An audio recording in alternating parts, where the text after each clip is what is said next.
Здравейте, приятели! Днес ще ви покажа 5 от най-добрите пасажни риби за вашият аквариум. Те не само изглеждат страхотно, но и създават динамика и естествен вид във водата.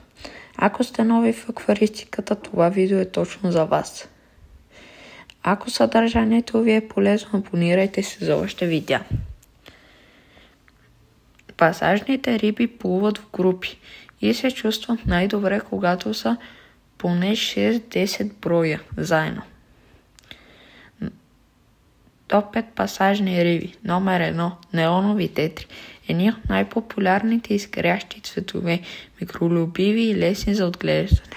Номер 2. Кардинал тетри. Приличат на неоните, но с по-интензивни цветове и по-дълго тяло. Номер 3. Даниел Рерио. Много активни риби, издържливи и лесни за начинаещи. Номер 4. Разбора експей или харландика. Малки оранжеви с красиви цветове и страхотни характери. Номер 5. Медни тетри. Нежни, но много красиви. Страхотно допълнение към общ аквариум. Как да изберем правилните рибки? Важно е да подбираме риби, които са съвместими една с други и са вашия аквариум. Най-добре е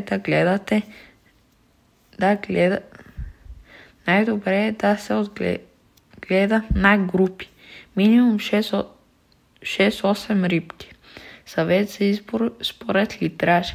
Например, неони за по-малки аквариуми, Даниелта за по-големи. Кои пасажни риби са вашите любими? Пишете в коментарите. Ако видеото ви е било полезно, не забравяйте да харесате и да се абонирате за канала ми. Довиждане!